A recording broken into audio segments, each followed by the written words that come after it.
Shalom, shalom bien-aimés, je sais que vous êtes nombreux en train de suivre cette émission, l'émission que vous aimez tant, l'émission que vous suivez sur Sentinelle TV et sur plusieurs plateformes. Et cet après-midi, le Seigneur m'a mis à cœur à venir partager avec vous sur un grand sujet. Voici l'époux. Je vais me présenter. Je suis le messager, Proverbe 30-30, monsieur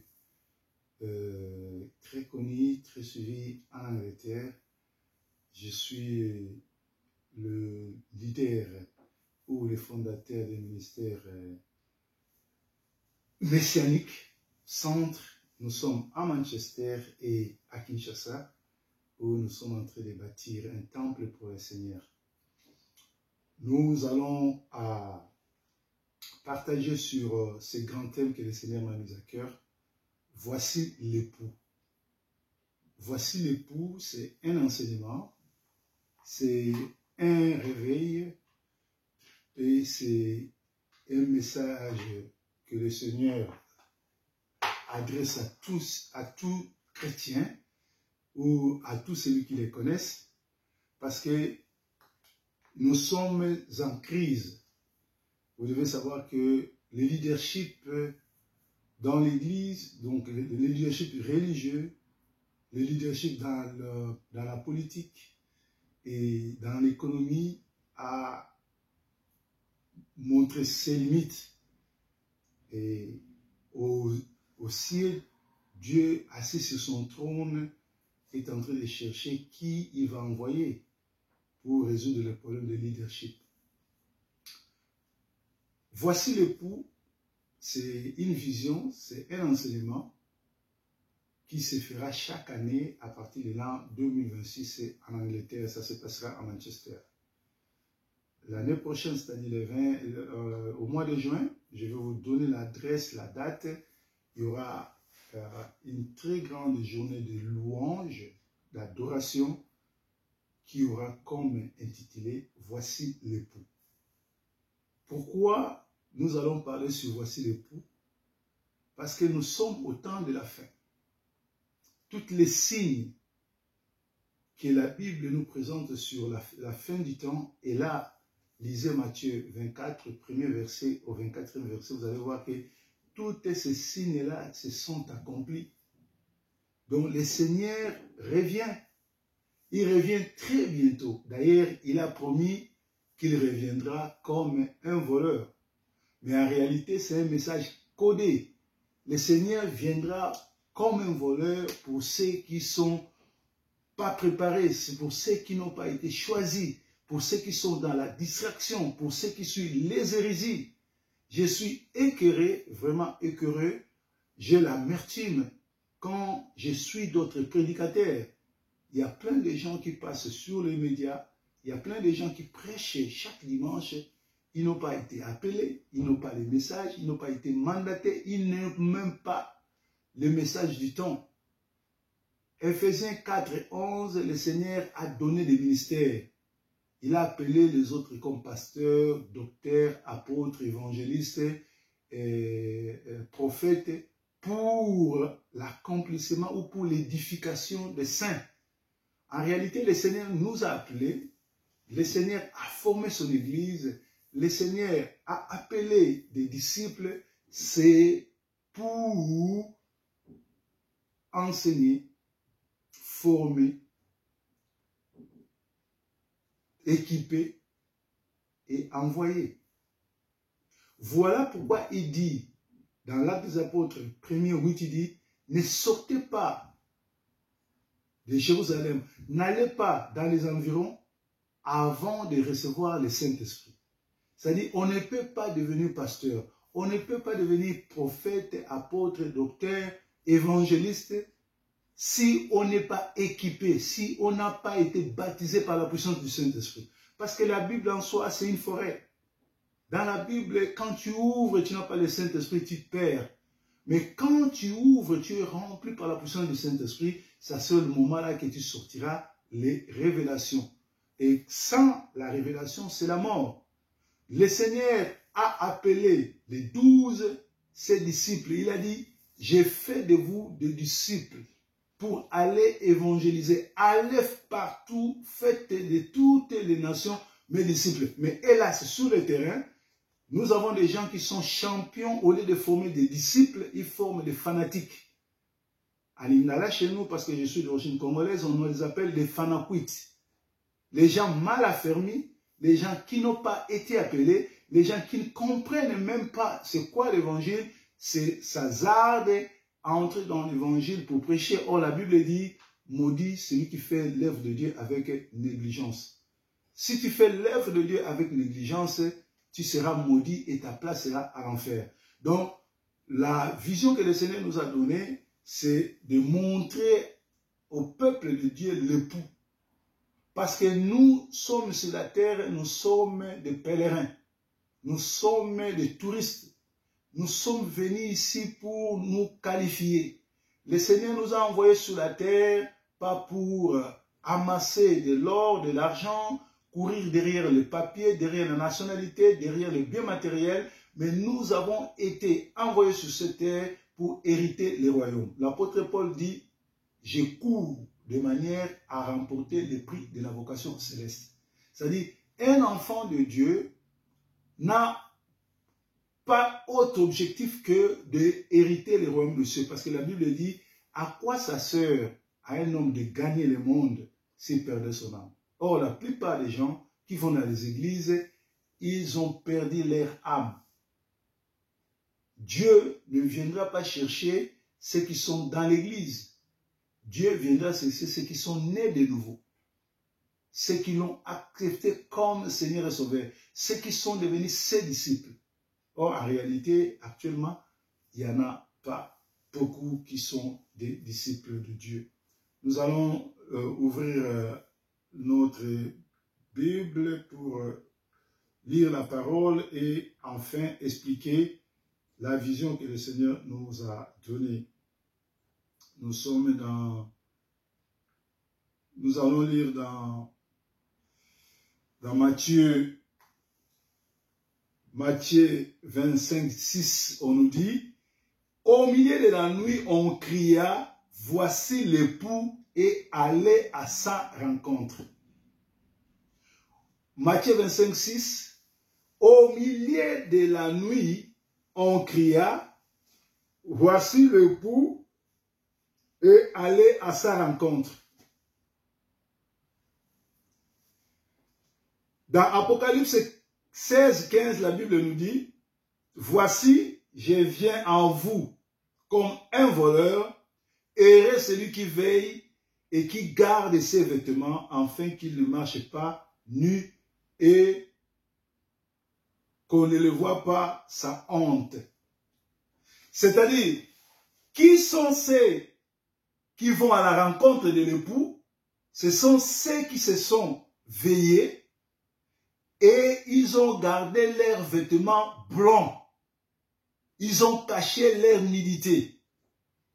Or, la Bible nous dit, il viendra comme un voleur. Mais en réalité, s'il venait comme un voleur, pourquoi dans Matthieu 25, on nous parle de 10 vierges?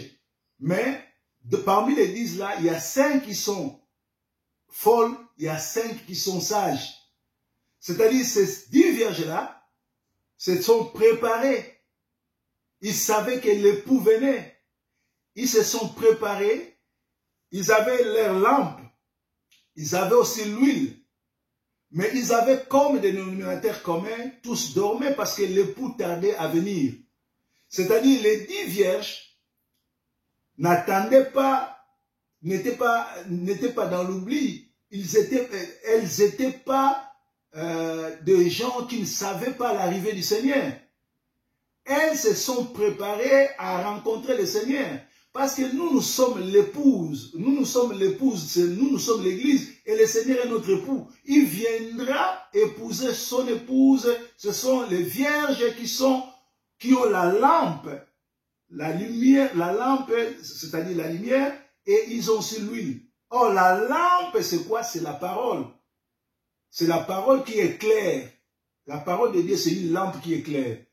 Et l'huile là, comme on appelle l'huile, c'est la présence du Saint-Esprit, comme je vous ai parlé tout à l'heure, que on ne peut pas. Christ nous a dit, n'allez pas, ne commencez pas, ne devenez pas témoin de Yoshua Mashiach si vous n'avez pas été baptisé par la puissance du Saint-Esprit. Il y a aussi un problème.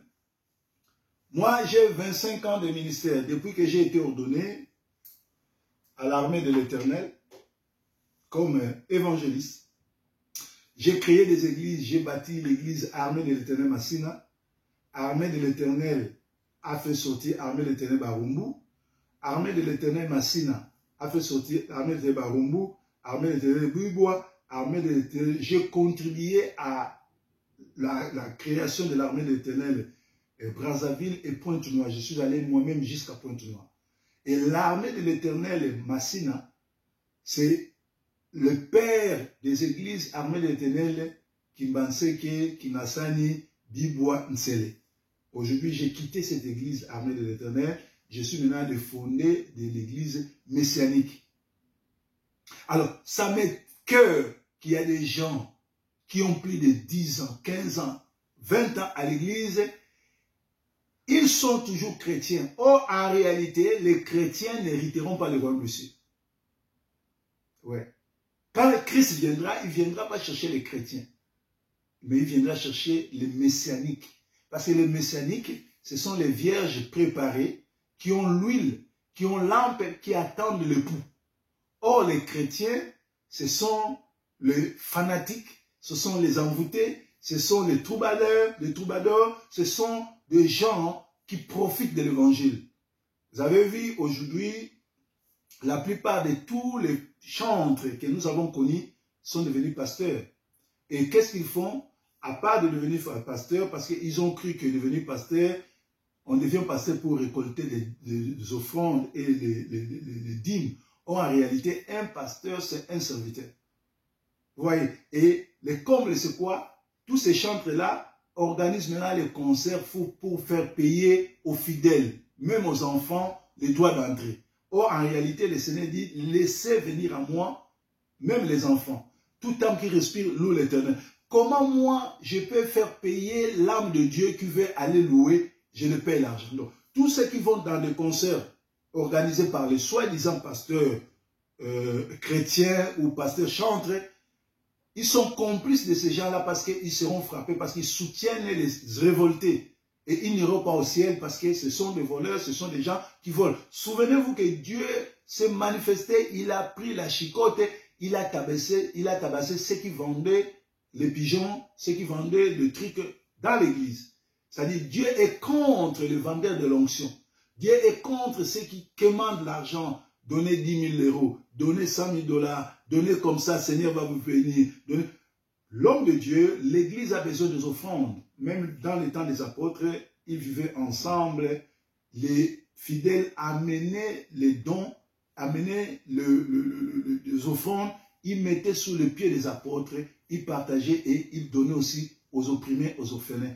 Quelle est l'église aujourd'hui qui prend l'argent de l'offrande, l'argent des dîmes pour aller soutenir les orphelins et les opprimés? En tout cas, s'il y en a sur 100% des églises, il n'y a que 2% qui les font.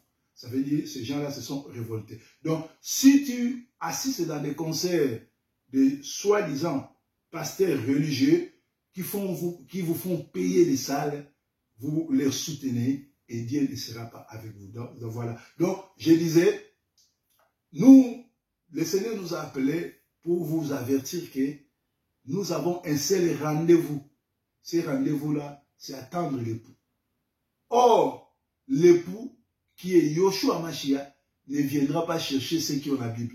Lui-même, il dit, ce n'est pas ceux qui disent Seigneur, Seigneur, qui hériteront le royaume des cieux, mais c'est ceux qui font la volonté de Dieu. C'est ceux qui respectent la parole. Alors, je disais, comment quelqu'un qui a plus de 20 ans de ministère, comment quelqu'un qui a plus de 10 ans de ministère ne connaît pas le nom de Yoshua? La plupart des gens qui sont dans les églises sont des envoûtés, des fanatiques, des sorciers, des charlatans, des gens qui ne connaissent pas Dieu, qui flottent contre les vents de doctrine. Vous allez voir quelqu'un qui s'est fait passer pour un docteur, au lieu de venir décortiquer sur la pensée du maître, la doctrine est autre que la pensée et les enseignements du maître. Mais tu verras, celui qui s'est fait passer par un docteur, au lieu de venir parler sur l'eschatologie, les enseignements comme ça, c'est les pasteurs qui peuvent nous éclairer. Ils sont devenus des faiseurs de miracles. Vous allez voir quelqu'un qui se dit évangéliste, au lieu de prêcher la parole, la repentance, le retour du Christ, la bonne nouvelle, le baptême, lui, il est là pour montrer les habitudes et tout. Ça veut dire que les gens se font passer pour des ministères qui n'en ont pas. Parce qu'on reconnaît un arbre par son fruit et on reconnaît un ministère par le message. Le nom de Jésus, le vrai nom de Yoshua Mashiach, le Dieu qui sauve, c'est Yoshua Mashiach. Jésus n'a jamais été le nom de Dieu. Et comment tu es dans l'église, tu as fait plus de 20 ans, 15 ans, tu ne sais pas, c'est Constantin Ier qui a introduit le nom de Jésus. En réalité, Yoshua Mashiach, l'homme de Galilée, il s'appelle le Dieu qui sauve. Il s'appelle El Shaddai, Elohim, Adonai. Il s'appelle Yoshua Mashiach. Comment se fait-il, Dieu a dit, ne citez pas mon nom. Mais aujourd'hui, nous avons des enfants qui se font appeler El Shaddai, Elohim, tout. Alors que Dieu a interdit que les gens prennent son nom. Comment se fait-il, Daniel nous parle de Shadrach, Abednego, ce sont des noms de satanistes, de dieux chaldéens. Aujourd'hui, nous avons des pasteurs, nous avons des prêtres, nous avons des docteurs, Shadrach, nous avons des docteurs, Abednego, nous avons des docteurs, Meshach. Ce sont des noms de dieux Baal. Ça veut dire que les gens sont dans l'église, mais ils sont dans les rêves. Donc je disais, voici l'époux, c'est une vision. Voici l'époux, c'est une révélation. Voici l'époux, c'est ce que tout un enfant, tout celui qui s'est fait passer pour enfant de Dieu doit savoir. La Bible dit, nous allons lire dans Matthieu 25. Matthieu 25, je vous en prie. Matthieu 25.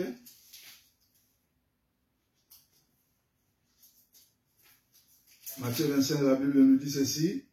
Alors le royaume des cieux sera semblable à 10 vierges qui ayant pris leurs lampes allèrent à la rencontre de l'époux. 5 d'entre elles étaient folles et 5 d'entre elles étaient sages. Les seules, en prenant leurs lampes, ne prirent point d'huile avec elles. Mais les sages prirent avec leurs lampes de l'huile dans le vase. Comme l'époux tardait, toutes s'assoupirent et s'endormirent. Au milieu de la nuit, on cria, voici l'époux, allez à sa rencontre. Alors, toutes les vierges se réveillèrent et préparèrent leurs lampes. Les folles dirent aux sages, donnez-nous de votre huile, car nos lampes s'éteignent. Les sages répondirent, non, il n'y en aura pas assez pour nous et pour vous. Allez plutôt chez ceux qui en vendent et achetez-en pour vous. Pendant qu'elles allaient en acheter, l'époux arriva. Celles qui étaient prêtes entrèrent avec lui dans la salle des noces et la porte fut fermée. Donc ici, le Seigneur nous parle des 10 vierges. Ces 10 vierges-là étaient prêtes, étaient préparées pour rencontrer l'époux qui est le Seigneur Yoshua Mashiach, qui est venu les chercher. Mais on en avait 10. 5 étaient sages et 5 étaient folles. Ceux qui étaient folles avaient la lampe, avaient l'huile, mais elles n'en avaient pas assez. Ça veut dire que si tu attends l'époux, si tu veux faire partie de l'enlèvement, si tu veux être enlevé, il faut porter la robe blanche. Le Seigneur nous dit ici dans l'Apocalypse 16, 15, voici je viens comme un voleur, et lui celui qui veille et qui garde ses vêtements, afin qu'il ne marche pas nu et qu'on ne voit pas sa honte, sa nudité. Donc, il faut garder ton vêtement blanc.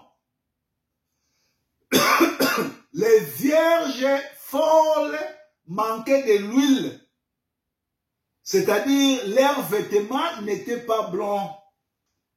Bien qu'elles étaient à l'église, bien qu'elles portaient la lampe qui représente la lumière, qui représente la parole, mais il leur manquait le Saint-Esprit.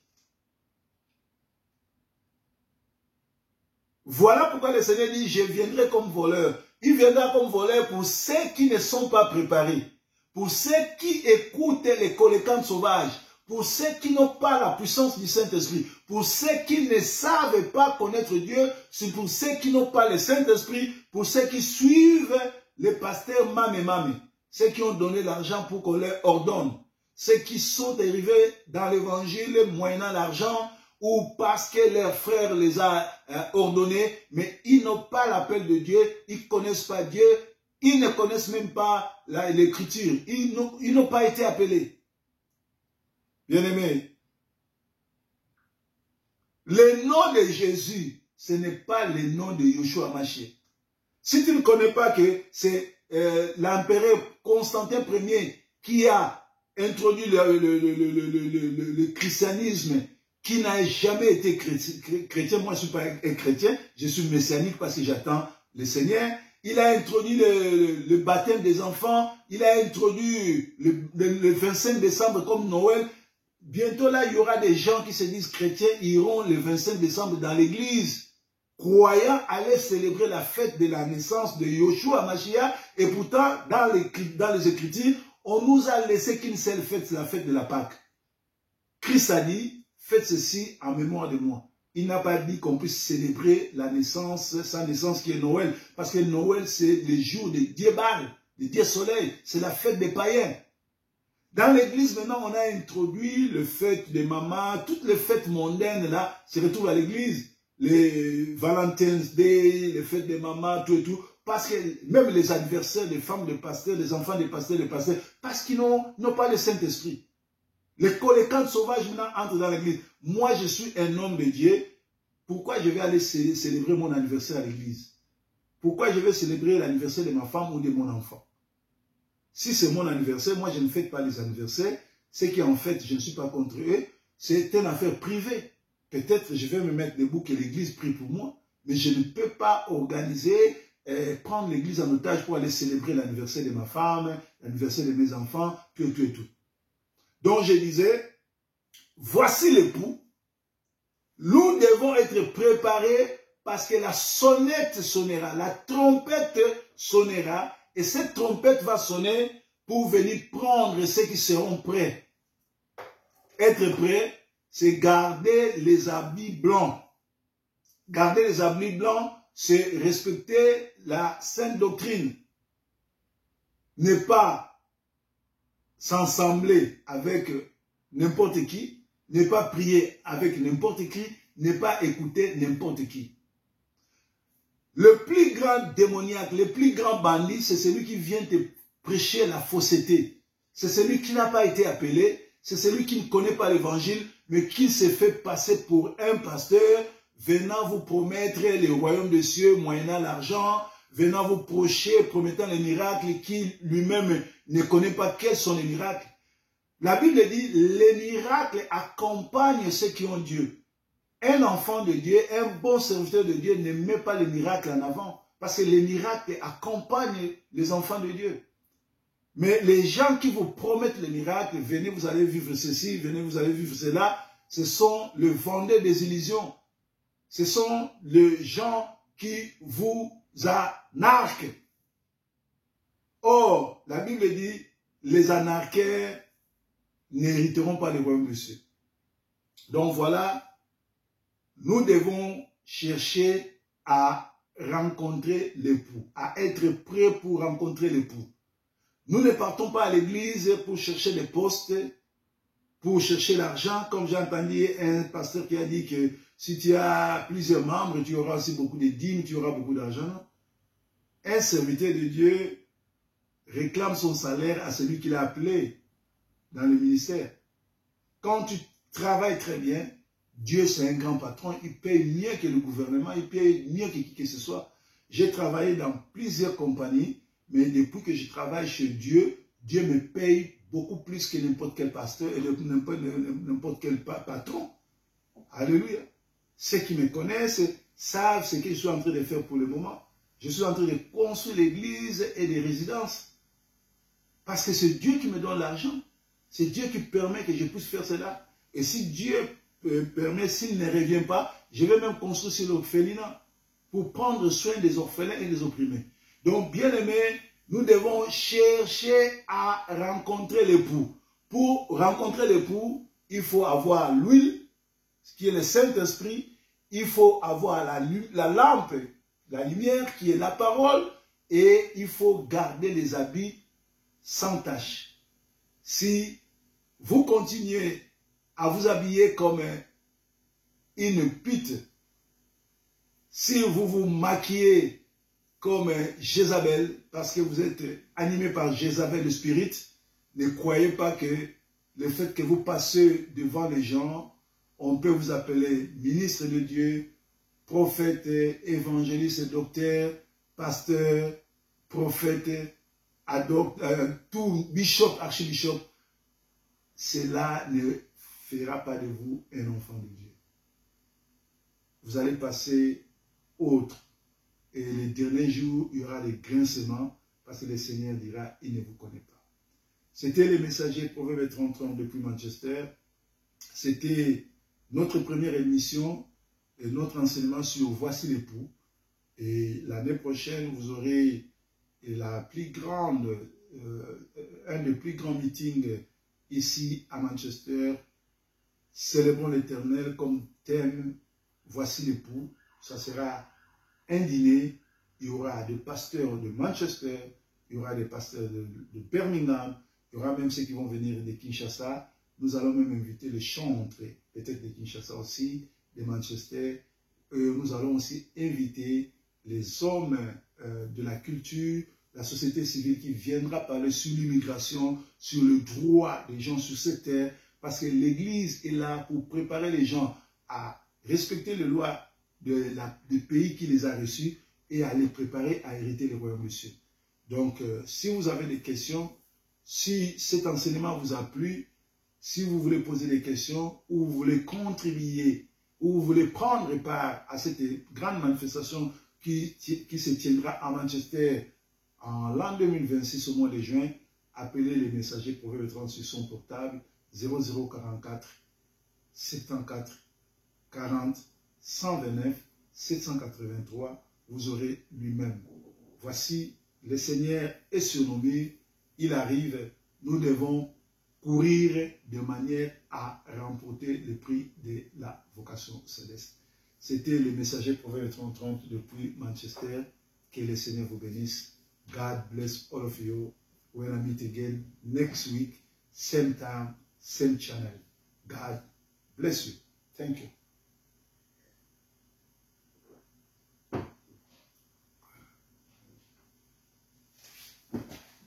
Merci.